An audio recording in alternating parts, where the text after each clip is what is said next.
Welcome to the Real Estate Rundown. We are here with some breaking news. The director of the Federal Housing Finance Administration, William Pulte, recently came out and said that they're going to start exploring using crypto as collateral for mortgages. Wow. Nice. Pretty darn exciting stuff, right? Wow. Yeah. The change is coming. And coming quick, fast. too. Quick. That's the fact that you could like leverage it, that now you're going to be able to put it into a house. That'd be insane. Really insane considering you don't have to sell it and pay Yep. capital gains tax on it and then, use whatever you got left over to put down on that house. Instead, you can just leverage it, which it's no surprise because we see all of these companies popping up that are allowing you to leverage your Bitcoin like Salt, Yep. like Ledden. Yep. And so this is just I think that they're waking up. They're waking up to what's happening. Well, and especially when you look at just the pure facts of the last year, crypto, Bitcoin specifically, you take all your mainstreams, right? And Bitcoin specifically has been more stable than the stock market, right? Even with all the volatility. That's what I'm saying. Think about Right. what we've been through the last year, and it's been more stable. Pretty wild. Well, I think Keith mentioned last week that you were surprised that the altcoins and the meme coins haven't rebounded like Bitcoin has. Any other thoughts on that? Well, I mean, I wasn't a part of last cycle. I just try to do as much research as possible. But, if history repeats itself, when the bull cycle starts, and I believe, it did start, but it always starts with Bitcoin, right? And it's Bitcoin dominance is at a super high. So right now, most of the money is being concentrated and flowing into Bitcoin. I don't know what the timeline looks like, but then they say that the dominance starts dropping. And then that's when you start seeing like Ethereum, so to speak, outperforming on a daily basis on Bitcoin. Then that's when they say the alt season starts, because then now money's trickling down into those.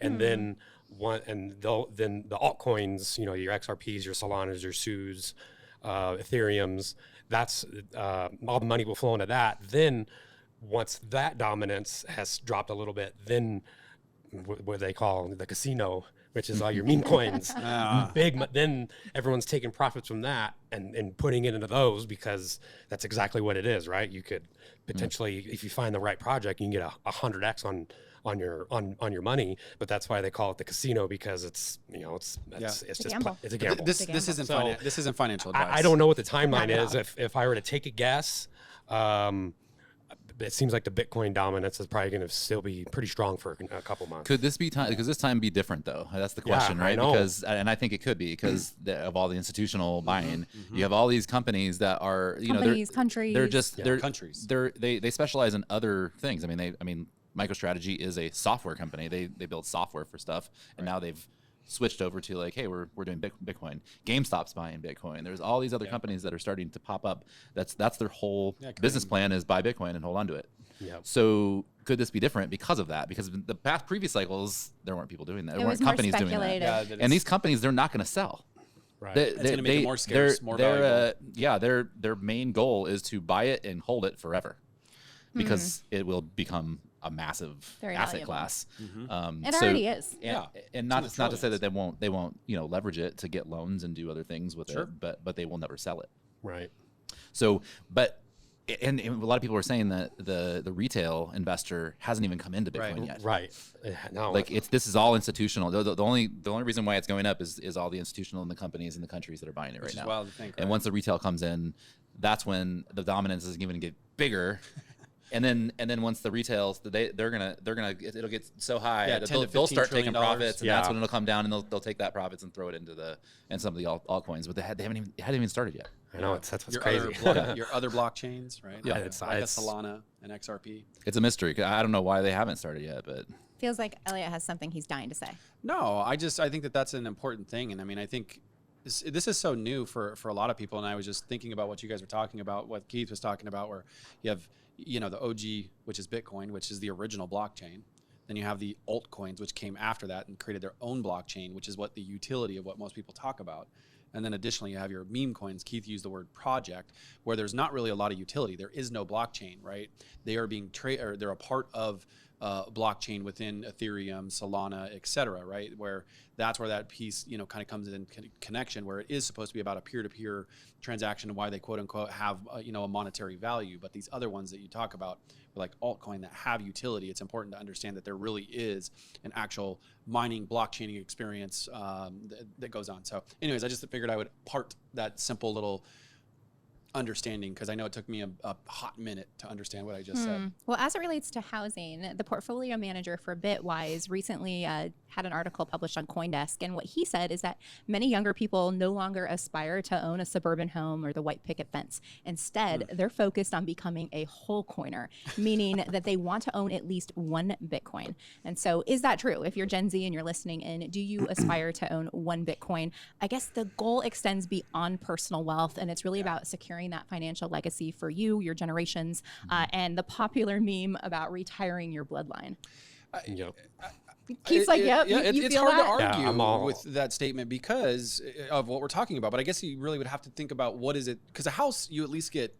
You can't live in a Bitcoin. Exactly. Yeah. That's exactly what I was going to say. Yeah. You can't, There's some utility you can't, to a home. you're going to get caught out in the rain if you just have a Bitcoin, right? Your house protects you from elements, weather, et cetera, right? It's where you live. Home is where the heart is.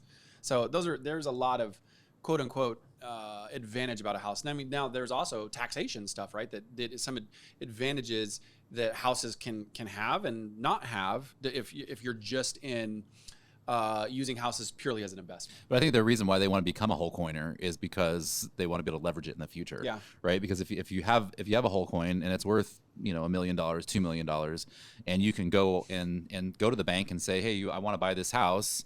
And I don't want to sell my Bitcoin, but give me a 2% interest rate and you can not only hold the house as collateral, but you're going to hold my Bitcoin as collateral. So now it's double collateralized. It's like double collateralized. Like that bank, you're going to be able to get lower interest rates, especially if Bitcoin is a very safe investment in the future, which I believe it's going to be. Oh yeah. And so a bank will be like, you can get a normal mortgage where they just hold your house as collateral and you put 20% down, or you can put 20% down and hold like 100% of value in the house in your Bitcoin, and you can get a lower interest rate. I think that's why I was so excited to read what Bill Pulte said about the FHFA exploring using crypto as collateral. So really exciting stuff. If you've been following our podcast, you know that we've been predicting that this was coming. We were predicting it's coming this year, and it's all happening. So really fun to see unfold. Let's talk about office pranks for a minute. So here at Zoodealio, we like to have a little bit of fun with the office, and we have definitely done our fair share of pranking to each other. Anyone have any,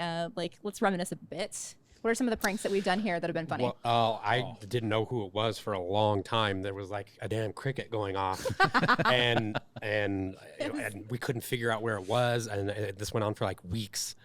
I don't even remember. It was this side of the building, but wasn't it Jay? Aren't you the one who did? Yeah, it was me. I bought it on Amazon. It was a little thing, and it did a cricket noise like every 6 hours or something like that. And we'd be like, where the hell is this thing coming from? The amount of time that went on with that one. I mean, we're talking about like a month. It was months. It was months. Yeah, you're right. People started like searching apart, tearing apart desks. Tired of this damn thing. And it wasn't like crazy chirp, chirp, chirp, chirp, chirp, chirp, where it was overly annoying. Like that's why I think it was just every once in a while. Yes. Yeah, and it worked so well because it was just like that one time enough to like get you going. And but then you forget it, and then people would forget about it. Yep. And then to go again after. Yeah. Yep. So that one was funny. There was the time when Kai told me that there was a leak in the podcast room, and we ran back there, and she literally had like a leak. Yeah. A little smiley like face on the it. Veggie. Yeah, the veggie the vegetable leak. What else? What were some other? Well, my favorite one, of course, is the one that was done to me. That one was, you guys were ruthless on that one. This was like way back in the beginning, where there's a company that we had where we were bringing, basically direct to, we were going directly to consumer, bringing cash offers, and we had, partnered with some certain things here locally in the Phoenix metro. And there was another company at the time that was newer, and you have to raise capital and go through these things. And these guys, they created like ads online and like this whole like robust experience where they totally sold me, where this competitor of ours raised like $50 million or something like that, and I was so pissed off. That was hilarious. That was a good one. We like sent you a fake article. Oh yeah. And you just like fell for it, hook, line, and sinker, which was great. And then of course you could forget what we did to Tyler on April Fool's Day by all leaving. Okay, but what if you are very scared of dolls, like deathly afraid of dolls. And you tell your manager you're really scared of dolls. And then you walk in one day and you see a life-size Chucky doll sitting on your chair. And it literally sets you back. You end up taking a couple months off of work because you're so traumatized. And then they ultimately end up firing you. Well, this is exactly what happened. So a lady is suing a bank because she had disclosed to them, her manager, that she was really scared of dolls. Wow. And they put a life-size Chucky doll on her desk. It scared the So it's out of almost her. a heckling event. Yeah. So now she's suing them for taking the prank too far. Well, I hate to say it, but in our sue happy environment world today, that doesn't surprise me one bit. But did they go too far though? Like, Probably that's a little far. That's Dolls creep me out too. Dolls or is creep that, me out like too. is that like college hazing almost, right? In the workplace, did they go too far? Did they go I too don't far, know. Chris? I feel like there's got to be some more backstory to it. Like why they choose Chucky. So Well, it's a doll. And well, Chucky's, no, I know that. Chucky's like but the I bet scariest, but I'm freakiest like, doll. yeah, it's the scariest childhood doll. Yeah. It is definitely I creepy. mean, there's. I mean, they could have put like a little clown or like one of those like demon babies. Yeah. So I figured there maybe is a backstory that I didn't read the whole article, but I didn't know if But everybody she knows mentioned like real like scared Identified, Chucky. yeah. So. I don't know. The main reason I'm bringing it up is maybe they took it too far. If they knew like specifically that was gonna like set her off, or it was just pure random and they didn't know it was she was gonna react that way. So. Well, when they let her go, ultimately they let her go, and they said that you can't keep using your excuse of having anxiety as a reason. So yeah, she quit To showing not up to be- Yeah, work. she not quit being showing at up, and I think that 2 weeks taking 2 months. I mean, she took 2 It's months excessive. off. That's excessive. Yeah, But like, this, let your therapy set in. but I started to think back on some of the things that we've done at Zoodealio, and I'm like, oh man, Oh, have we no. gone too far? I don't think putting an avocado on Noah's desk with googly eyes is going too far because he No, hates I don't think avocados. so. But we do kind of maybe push the boundaries. Maybe we push the boundaries a little with Tyler. No, nah. Tyler was Yeah, rough. Tyler took it like a champ, though. He really did take that like a champ. Like he was just once we came back in and told him we were joking with him, he started laughing. That was a good one. You have to drop that one in here, Chris, on that so viewers can see that because that was a great prank.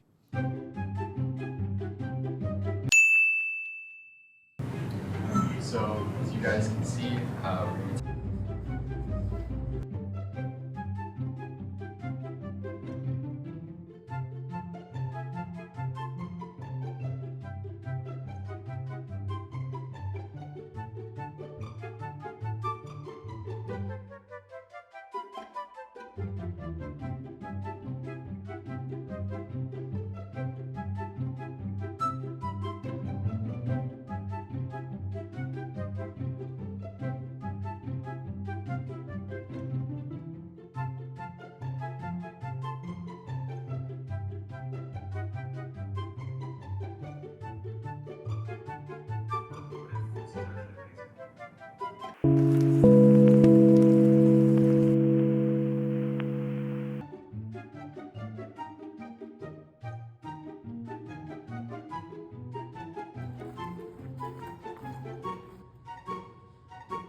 You're April Fool.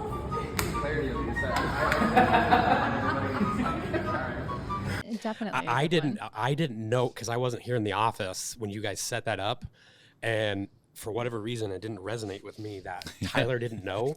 So I thought part of the I prank. thought we were just doing a video and making a fun video out of it. So I made some of these comments like to people, and they would look at me like, "Oh, shut up," like kind of type look, and You're gonna get that look. and I didn't understand, and all of a sudden Keith didn't read the Slack we- message. We were outside, and I'm like, Tyler doesn't know. So yeah, I was kind of. The prank was on me too because I was. That's kind of fun. Yeah. You kind of like got the best of both worlds Yeah. there. But going back to Bill Pulte, which he was just appointed to the FHFA. That's a mouthful. I know. He's also chairman of Fannie Mae and Freddie Mac. I did not know that.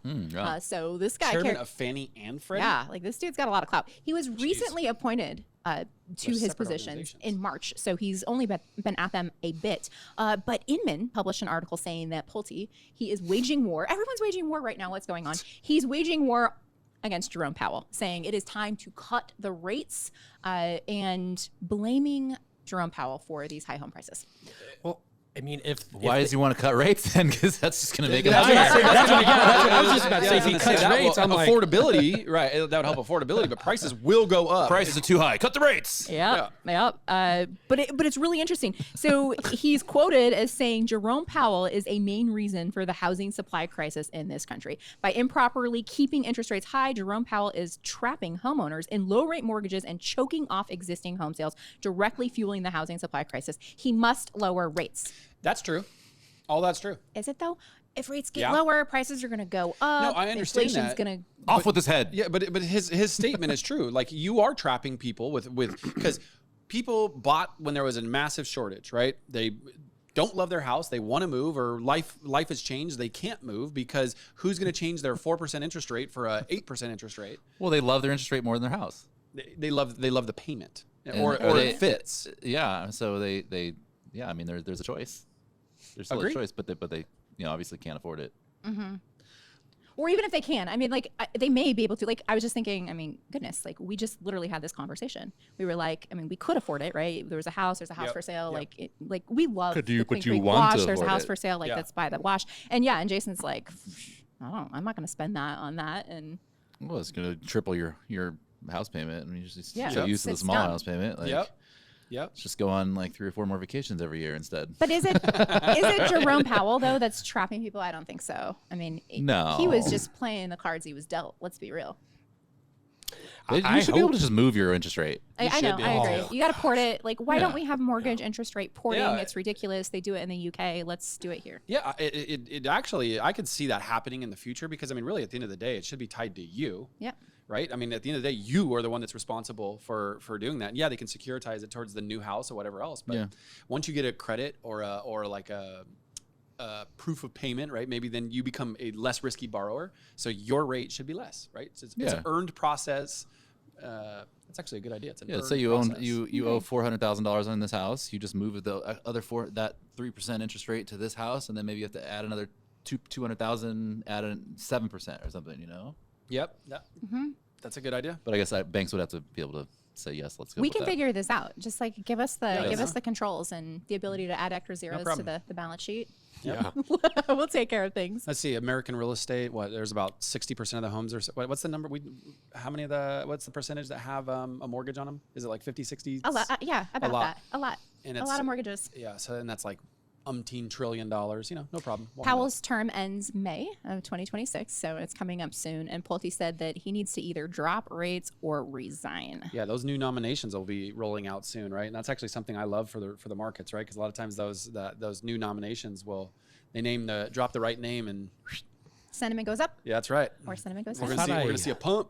I thought I read something, and I don't know if it was true. I didn't verify this on X, that the next time that they meet, that the rates probably will be cut, and there was it went up to like a 70%, like people thinking that's going to happen. But I don't remember, is that in July or August? They do meet in July. So I think people are thinking, then it seems like the confidence level of them going down in July is going to happen. Yeah, and if that does, July that or will August. probably make the market really explode. Yeah. Yeah, there's So no that's doubt. why I want it to happen. There is pent up demand, right? Oh, I mean, 100%. Okay, like if you could, would you move or are you happy? You've only been there a few years. But Yeah, I mean, there's things with your house that you would want to move, but no, I'm happy where I'm at. How about you, Keith? Would you move or are you happy? I mean, I know you're happy. And I have but- like a 4.3% interest rate or something. Yeah, See, I mean, there if- goes the interest rate into the equation. If it made sense, yeah, we would probably get a new place because we could really use an extra bedroom and a much bigger closet. For all your stuff? Yeah, all like your Or I Brittany's? just, well, Your a little collectibles. bit of both. Like, so our house was built in 1961, so big closets Mm-hmm. probably weren't a thing, and so she has all the closet space. I had to buy one of those build it yourself closets Like that you IKEA? can buy from IKEA, and that's Yeah. mine. So like, I have like literally the smallest closet in the world. So we talk about it all the time. If we had more closet space and one extra bedroom, and that's yeah. So yeah, we might Yeah. if it makes sense. I think that a lot of us would. Yeah. Especially How about if you? there Why was- would you guys move? Just because you've been there forever? We've been in the Yeah. same Your house floor plan is for cool, your backyard's 17 amazing. years. It's a long time. Yeah. And when yeah. we bought that home, I never imagined we would be there that long. That's 17 Ever. years. That's a minute. Ever. Well, and we back up to Haas Road, and 17 years ago, there wasn't much traffic in Queen Creek. No. Yeah, I bet. But now it's like you go out in my noisy. backyard and it's like, it's like cars that going is the only by, and downfall. and when we moved there, it wasn't like that. It was just maybe a car every 10 Yeah, it was minutes would super go by, and so it was like, oh, no big No deal. big deal. So now it's super loud out there. So yeah, that's definitely. That's the driver. How about you? If rates came down, would you move? Would you consider making that move if rates were lower? Let us know and drop it in the comments. Be sure also to like, subscribe, and hit that notification bell so you're updated of our new episodes. Thanks for tuning in.